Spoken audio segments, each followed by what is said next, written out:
Okay, so I spent the last couple lectures talking about the more philosophical and theological side of Hinduism, or at least how the foundational scriptures of Hinduism describe reality and the nature of the human soul at the deepest level. I didn't say a lot about what Hindus actually do. So this lecture is playing catch up in order to fill in some of the blanks of Hinduism in practice. After suffering a decline through competition with Buddhism and Jainism, Hinduism began to reassert itself in the first millennium of the Common Era. This is sometimes referred to as the classical or the golden age of Hinduism. It's a time period during which very impressive temples are built to Vishnu and Shiva, funded by endowments granted by kings of the Gupta Empire. And it's in this context that we get a full transition from the form of Hinduism and the form of Vedic ritual that we saw in the first class. To begin, Hinduism was 3,000 years ago a nomadic form of ritual life in which public places of worship were temporary structures, to in the classical period, temples being, in some cases, enormous structures built to last centuries and millennia. And if you visit India today, there are fantastic Hindu temples throughout the country, from those of Ellora and Ajanta, carved out of sheer rock face, to the many temples of Benares on the Ganges River, Varanasi, to Meenakshi Amman Temple in Madurai, and Sri Rangaswamy Temple of Sri Rangam, also in South India and Tamil Nadu. Another feature of the early first millennium and the golden age of Hindu temple building is the identification of smaller local deities with the major deities of the Hindu trinity, Brahma, Vishnu, Shiva, in what you might call a process of vertical integration of village deities or grama devatas into the pantheon of the Hindu trinity established by the Puranas and related texts. So what do I mean by this? I mean that 2,000 years ago, you have a situation where there are local gods and goddesses who are known by different names, who are worshipped all throughout India, who have various mythologies and folklore associated with them, who during this period are identified with one or another of the major gods and goddesses that we know from the Hindu trinity and their consorts. So we say that, oh, the god of our village, this mischievous Venkateshvara, he is in fact Vishnu. This was one form that Vishnu took, whom we worship, and we know to be our local version of Vishnu.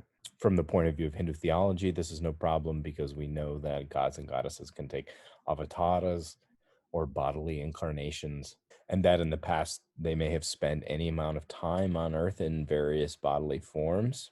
And it's through this process of vertical integration that some of our biggest temples of the classical period of Hinduism come to be. So the temple to Tirupati in Andhra Pradesh is a temple to Vishnu as Venkateshvara, the local form of Vishnu there.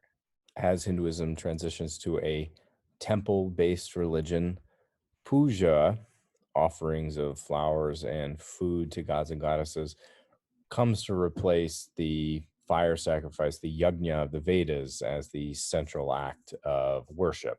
Puja derives from pu, the indigenous Indian word meaning flower, and refers to the offering of sweets, candles, flowers, food to the icon of a deity, a god or a goddess.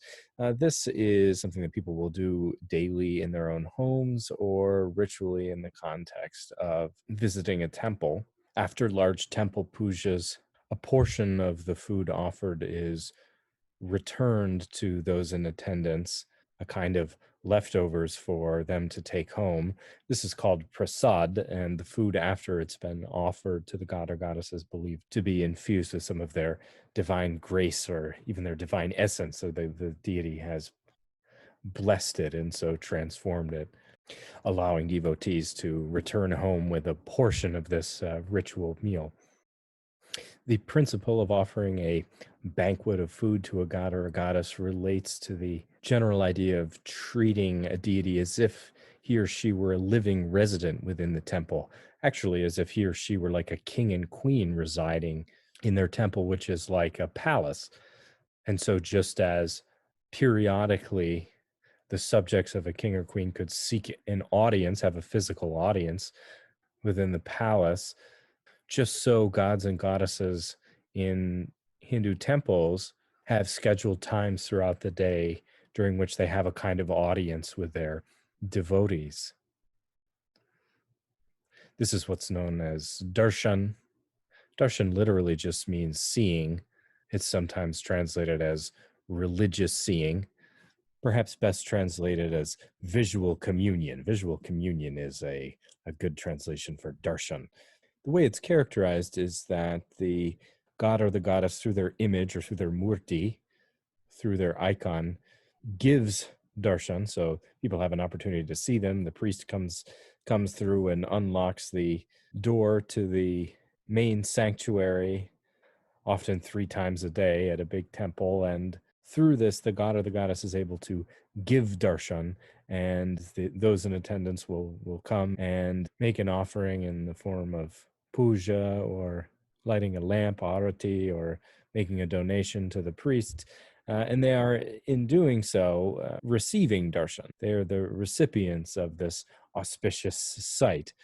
And darshan, or visual communion, religious seeing, is a very general term concept in Hinduism. It can be of a deity in a temple, but it can also be of a sacred place, a pilgrimage place, or even of a living person or a living saint. So when Gandhi would tour around the Indian countryside, people would say that they were going to receive darshan from Gandhi.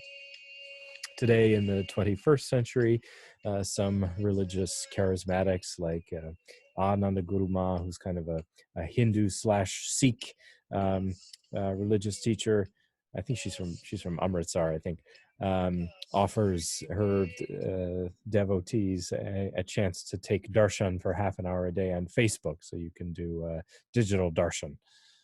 And when I teach Hinduism in a world religions class, I always remind students of the spectrum of religious attitudes between what's called iconism and aniconism. So in some religious traditions, images, paintings or sculptures or statues, are seen as an aid to prayer or meditation.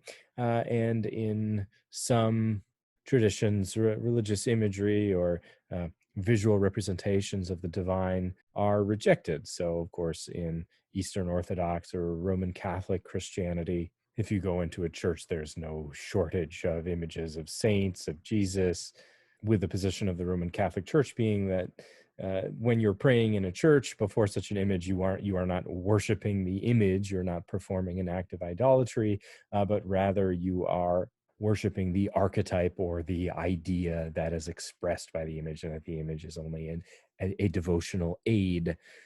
Other Christian denominations in the wake of the Protestant Reformation would reject iconism altogether. So this is a photo of an early Calvinist church where you see at the altar, there's nothing, there's really just a vase of flowers. There's no pictures of anything, no images of Jesus or any saints. There's not even a cross. Calvinists didn't even want to risk violating the first commandment by even having a cross up there. They didn't take any chances. So no imagery. So Christians themselves are divided on whether or not icons or devotional imagery is something acceptable to have on display.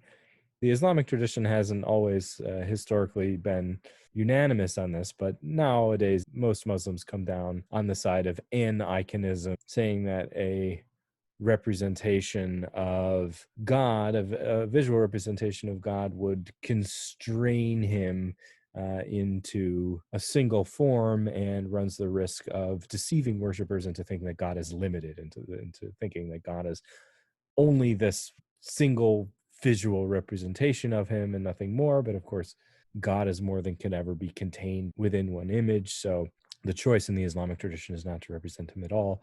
Muhammad and the other prophets are not divine, so they are not suitable for visual representation in the first place, at risk of deceiving people into thinking that they are divine or into thinking that prophets are meant to be objects of worship. In Hinduism, these concerns regarding iconographic worship that come up in the Western religious context don't really arise. You don't find expressed in the tradition any worry that by representing a god or a goddess in a single visual form, that people will somehow be deceived or mistaken into thinking that that's all they are, that Krishna is not his Virata or Vishvarupa, his cosmic form, as he reveals himself to be in chapter 11 of the Bhagavad Gita, but rather that he's only the Krishna of a painting or a statue. No, I mean, the Hindus don't think that anyone would ever make that mistake. They acknowledge that any visual representation of a god or a goddess is merely a single form.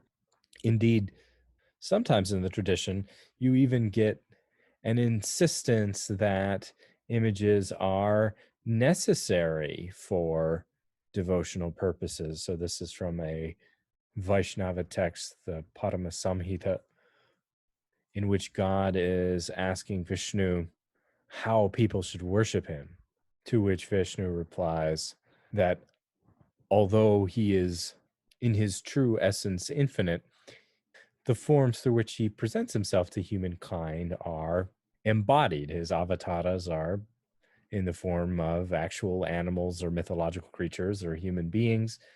Humankind only knows Vishnu as an embodied being, and so his response to Brahma is that he needs to be worshipped in embodied form. He needs to be worshipped in the form of one of his avatars or in one of the bodily incarnations in which he's appeared on earth and through which people are familiar with him. It is through the murti, or the iconographic representation of the god or the goddess, that a devotee interacts with him or her as if they are a living being present in the room. And the ritual of installation of a icon within a temple involves the invitation of the god or the goddess to actually come in and physically be present within the image. This is the part of the ritual called prana pratishta, which literally means the fixing of the breath or the prana or the life force. And of course, since gods and goddesses in Hinduism are infinite in their essence and extent, they can inhabit many, many images at the same time. So that's no problem. It's not like they have to jump from one to the other. So this is kind of the metaphysics of how darshan is possible. And lastly, regarding the parallelisms of gods and goddesses to kings and queens, many temples will have an annual ritual, a mela, a parade or a festival, in which the murtis are taken out of the temple, placed in enormous chariot carts, rathas, and paraded around the city where the temple is. And the symbolism is as if it were a king and queen going out to survey their kingdom, to see their people, riding through town on their chariot. This is the origin of the English word juggernaut, which means a big and unstoppable force. It refers to another local version of Krishna, Jagannatha, which means the Lord of the world. It's a very famous image of Krishna and temple in modern Odisha, a state on the central east coast of India. And some of the first British observers of the annual chariot festival of Krishna at Jagannatha describe some fanatical devotees. I don't know if this is really true or not, but this is their description of it. They describe some fanatical devotees as throwing themselves in front of the wheels of the giant chariot as Krishna was pushed through the city to be crushed to death by the giant, the unstoppable juggernaut containing his image. In my seminar I taught at Georgia College in the fall, I found this great documentary called Given to Dance, India's Odissi tradition, about some of the last women who were career temple dancers to Jagannatha. So their job from the time that they were little girls was to be entertainment for Krishna in the temple. So just as the king has his meals brought to him and his attendants, and he takes an audience and goes out to see his kingdom, he also has entertainment. So he actually has a staff of dancers whose job it is to several times a day act as if they are the entertainment of the court before the image of Krishna. So it's it really is a very sort of thorough reenactment at the largest and wealthiest temples of the whole idea that the god himself is like a king. Pilgrimage is a big part of Hinduism, as it is a major part of any religion. There are many different sacred sites within Hinduism, so there are many different places that people will go on a pilgrimage within their lifetime. There is no one mandatory pilgrimage like a Hajj to Mecca or anything like that. It's purely a matter of choice and preference, and Shaiva Hindus will visit pilgrimage places associated with Shiva, and Vaishnava Hindus places associated with Vishnu, though of course not exclusively. Pilgrimage historically was a major part of the Hindu experience, and one thing that I really like about South Asia is the hospitality that you get when you come to someone's house, and the concern if whether or not you've eaten. That's the first thing anyone asks you when you come in. They say, "Oh, have you eaten yet?" And they'll very happily offer you something to eat. And I always imagine that some of this, at least some of this hospitality, is a holdover from that time when networks of pilgrims crisscrossed not just India, but really all throughout South Asia, all throughout the region, not just Hindus too, also Buddhists, with many people traveling for weeks or even months to go from their home to some sacred location, and would, in many cases, depend on the hospitality of others in order to get from point A to point B. Indeed, we have many accounts in pre-modern India of wealthier people setting up way stations or pilgrims' rests. They're called ambalanas, or they're these roofed pavilions where people who are traveling on pilgrimage could stop, and they would have a well or a big water jar, and it was the voluntary obligation of a wealthy person of a village to maintain these pilgrims' rests where people could go from one to the other as they're making their way to their destination. So for Hindus, pilgrimage sites include everywhere from Rameswaram, or the southernmost tip of India, where there's this submerged isthmus that connects over to Sri Lanka. So this is called Rama's Bridge. The mythology is that this is the bridge that Rama built with the monkeys in order to go over to rescue Sita from Sri Lanka. Rama's Bridge at Rameswaram, all the way to the Himalayas, Mount Kailash, which, as we'll talk about next week, is the abode of Shiva, to Benares and the Ganges River.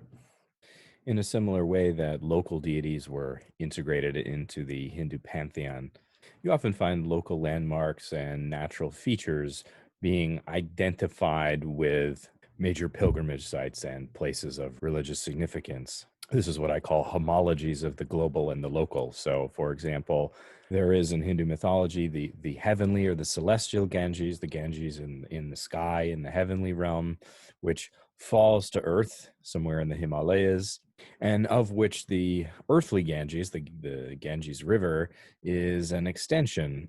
And in the geographical imaginary of many Indians, all local rivers, by some means connected to the Ganges River, are themselves further extensions of the Ganges. So just as the big Ganges River is the earthly homologue, we might say, of the heavenly Ganges, the little creek or stream in your village is your local Ganges. And the goddess Ganga resides in all of these. So she's the goddess of the Ganges River. One temple that I've written about in Sri Lanka, it's the Koneswaram temple to Shiva in Trincomalee, is a good example of this. The myth is that when Shiva's mother Kanya was too old and sick to go and worship him, Shiva cut off a piece of his mountain, Mount Kailash, flew it over to Sri Lanka and dropped it down so that there would be a southern Kailasa, that there would be a piece of his mountain where a temple could be built and he could be worshipped. This is something like taking a graft of an apple tree. So those of you who know about gardening know that it's possible to put 2 or even more cuttings of an apple tree of one variety on the branch of a single tree. So if you do this repeatedly, yeah, you can have one apple tree with cuttings or grafts from all these other apple trees, and we'll have all different varieties and colors of apples on it. And just so in the sacred geography of Hinduism, we get no shortage of local versions of global sacred places. The third path to realization described by Krishna in the Bhagavad Gita is Bhakti Yoga, or the path of devotion. So, quick recap: Jnana Yoga is the path of the philosophical recluse, the meditator, the sannyasi, the yogi. Karma Yoga is the path recommended for an active person who wants to have a worldly life. And Bhakti, which I didn't talk very much about yet, is really the most accessible of the three paths. And each of the three paths, the three yogas, are means to eventual escape from the wheel of rebirth, but they are also, as I tried to describe in the last lecture, means of constraining the individual ego. So it's giving yourself over to something else so that your personal aspirations towards fame or power don't get in the way. So this is the sort of religion's essence of the three paths. And for Bhakti Yoga, the way this works is fairly simple. You are enjoined to act as if a god or goddess. In the Bhagavad Gita, this is Krishna, but in Bhakti in general, we're talking about a general movement. It can be any god or goddess. You are enjoined to act as if the god or goddess is a part of your own life, like a friend or a family member, and to selflessly dedicate all of your daily action to him or her. The general mood of what it is to live your life as a bhakta, or a devotee, is supposed to be a celebratory one. And this is something that you see in the most famous American example of a bhakti sect of Hinduism, the International Society for Krishna Consciousness, or the Hare Krishnas. Some of you probably know about them already. It's a Vaishnava Bhakta sect that has earned many American converts over the last 50 years, and you'll sometimes find them, these are a lot of white Americans, you'll sometimes find them passing out copies of the Bhagavad Gita at the airport or on the bus station or something, but also in public places singing devotional songs, kirtans to Krishna. And the general mood of the Hare Krishnas, as it is for bhaktas in general, is a joyous celebration of your life as a friend of Krishna and his wife Radha. And Bhakti is accessible because anyone can do it. It doesn't require that you be a learned person studying the Upanishads. It doesn't have any literary or caste restrictions. So Bhakti would, in the late first, early second millennium, become something of a populist religious movement in India, one that people of any caste and social class could participate in, one that women could participate in. And later on, for those of you who choose to do the paper on Bhakti, you'll read about this. Later on, Bhakti would even be associated with anti-caste movements in India from the time of the 15th century. Anyone can be a friend to the god, so to speak. So there are no barriers to entry with respect to who is a bhakta. A bhajan is a song of devotional praise to a god or a goddess. I mean, this is a common thing in Hindu worship. It's a kind of call and response. So a singer playing the harmonium usually will sing a line, and then everyone in attendance will sing it back. Bhajan and kirtan are sometimes interchangeable terms. The technical difference is that a kirtan is a more structured bhajan that has a definite beginning and an end and some sort of story, but people will often use the terms interchangeably.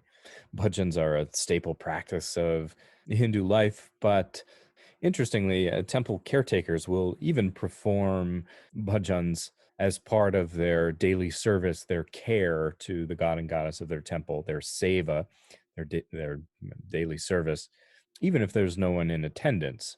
So the first time I taught Indian religions was at Elmhurst College, and we took a field trip to a nearby Gujarati temple to Radha and Krishna. And the custodians were this man and woman, Brahmin, who lived at the temple and who would 3 times a day perform these songs to Radha and Krishna, as if the god and goddess were there enjoying the music along with them. So this is kind of a scaled down modern version of the Devadasis of Jagannatha, Krishna's temple in Orissa. This is just a short example of a bhajan to Krishna and his wife Radha. I'll put a link in the description below for anyone who's interested in seeing the HD audio version.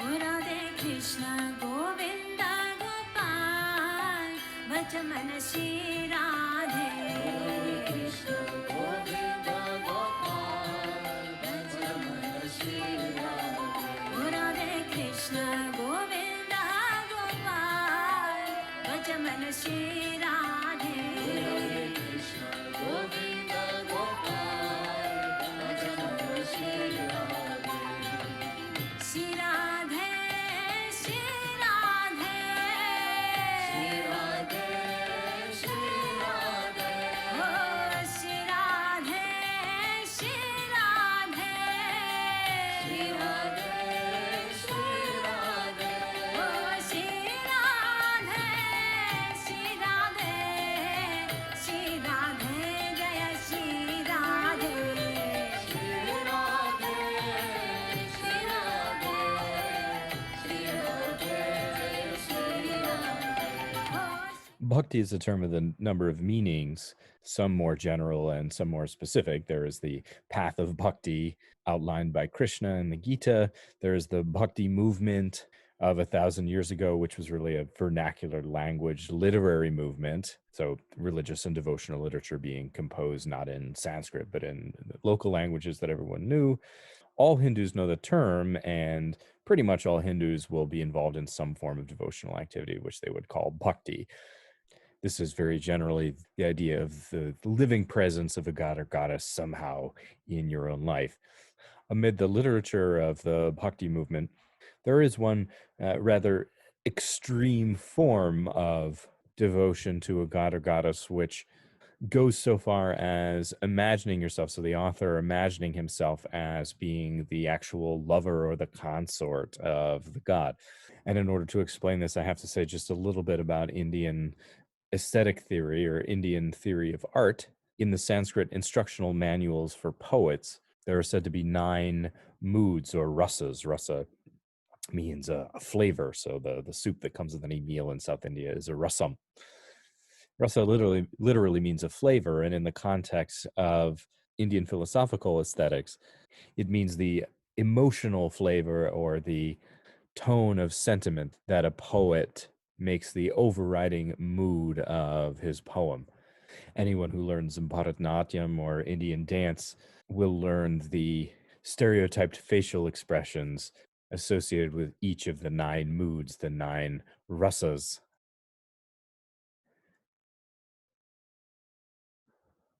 So these are them. Navarasam, Shringara. Shringara is really the romantic mood.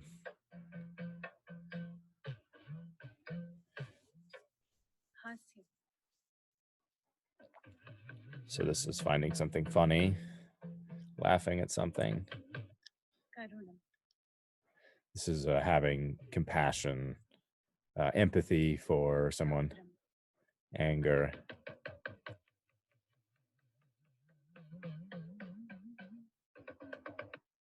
Veeram,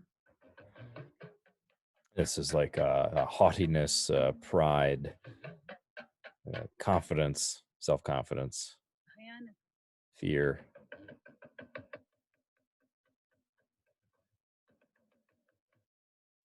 Deepatsam, disgust.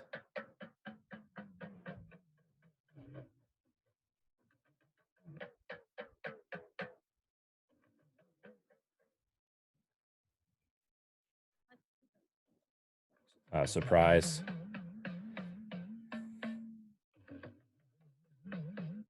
Shanta,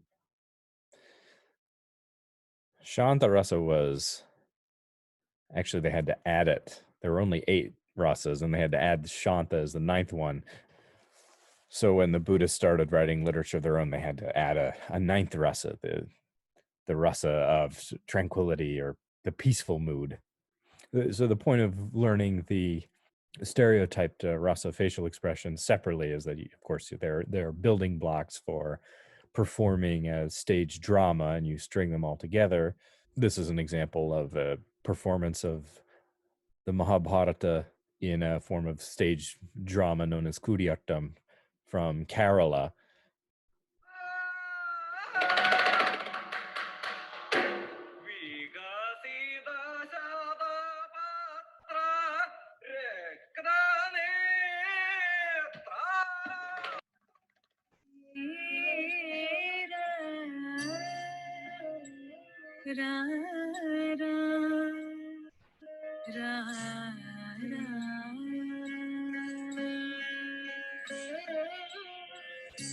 Parama sundarakara Parama sundarakara Navalapanta One thing I found interesting when I first started studying this stuff in grad school was that the rasas correspond roughly with what UCLA psychologist Paul Ekman discovered to be facial expressions signaling emotions that anyone from any culture can understand.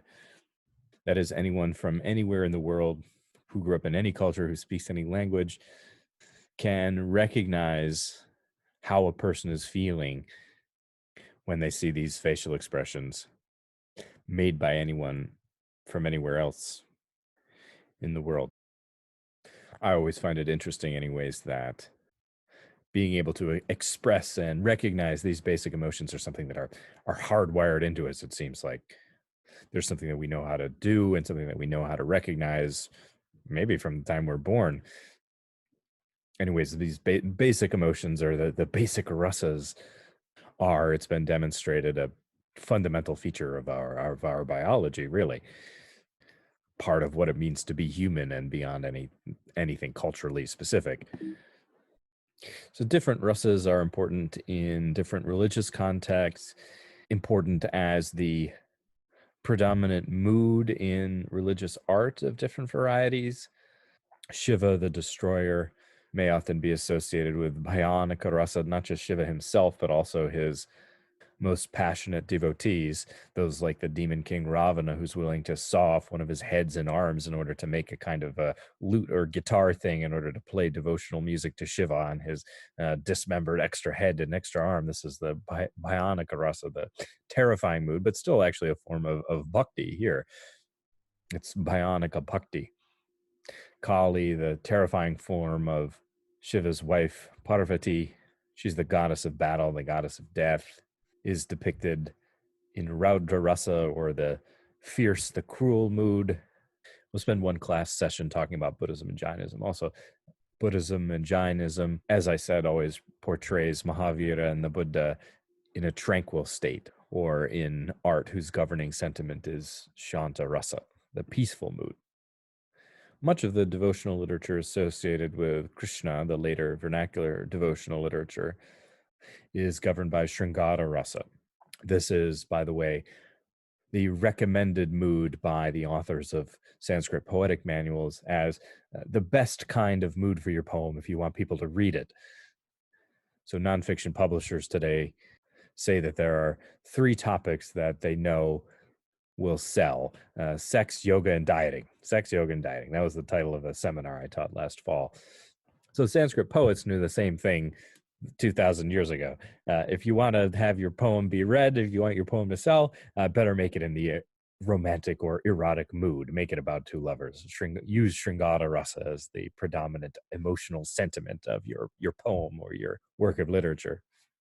So we find then in some devotional poems to Krishna this strange transfiguration of the male author of the poem into one writing from the point of view of Krishna's wife, lover, or consort. So this is a male writing as if he was a woman, with Krishna as the male lover. I didn't assign at this time. Anyone who's interested, a very good example of this is in the collection of the 15th century caretaker to the temple to Vishnu at Tirupati, known as Venkateshwara Vishnu in Andhra Pradesh. here in India. So this is a really big temple.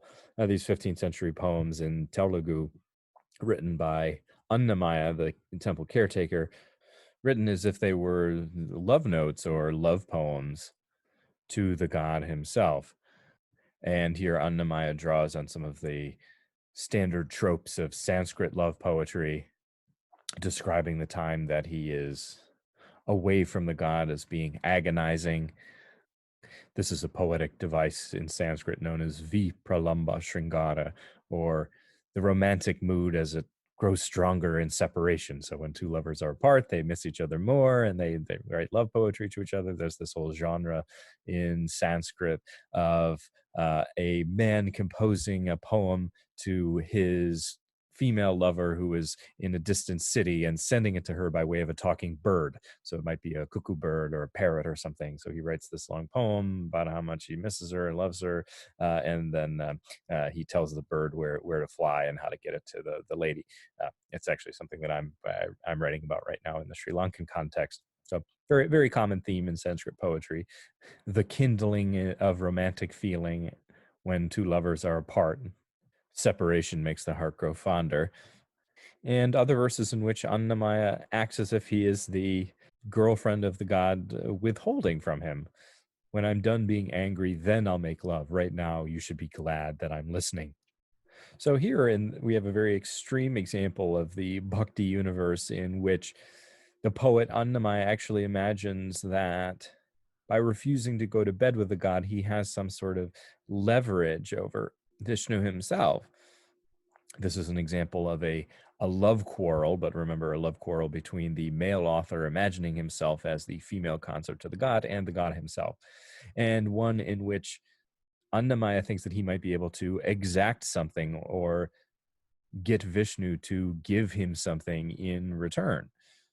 And the point of me showing you this is to demonstrate the spectrum of bhakti from the average everyday Hindu singing bhajan to this kind of intense imaginary emotional life of this male caretaker of a temple composing poems in which he is the girlfriend of Vishnu.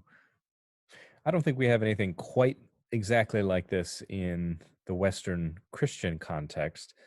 There is the tradition of consecrated virgins within the church, but the idea isn't that you get married to Jesus in order to imagine yourself as being his lover. It's much more somber and ascetic arrangement.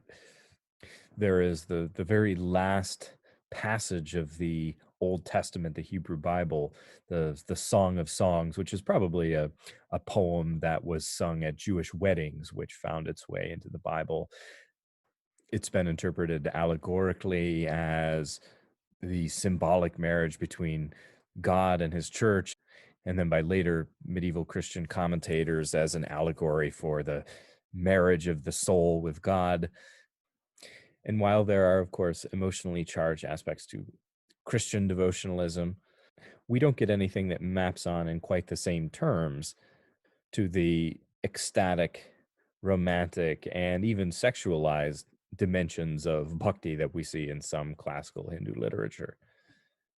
Some later Vaishnava schools would take the gender bending dimensions of bhakti devotional poetry to theological heights. Famously, the Gaudiya school of Bengali Vaishnavism, founded by Chaitanya Mahaprabhu. Gaudiya Vaishnavism is also, by the way, the school that underwrites the Hare Krishnas, the International Society for Krishna Consciousness. And Chaitanya is really an exceptional character. His biographers, writing after he died, claim that he is, in fact, an avatar of Krishna, that Krishna, from within his heavenly abode, wished to be born on earth, but this time to experience what it was like to be a woman. So he'd never been born as a woman before, and Krishna, wanting to have the complete experience of what it meant to be human, this time wanted to know what it was like to experience life as a woman. And so Chaitanya's biographers say Krishna was born as a living person, Chaitanya, an anatomical male, but with the mind of Radha. the consort of Krishna, such that Chaitanya throughout his life had all of the mannerisms and emotional temperament of a woman. His biographers describe him as being Krishna in the mode of Radha. And there has been, of course, a voluminous amount of modern commentary about transvestism and transgender implications of Chaitanya and others like him. But for now, we'll just restrict our discussion to the theological dimensions of what Chaitanya's biographers are saying about him. And the way that this works in brief is that, according to this school of Bengali Vaishnavism, the highest form of bliss that one can experience is the union of Radha and Krishna. So the god and goddess as lovers getting together. This is like the highest form of bliss. It's known as Swarupa.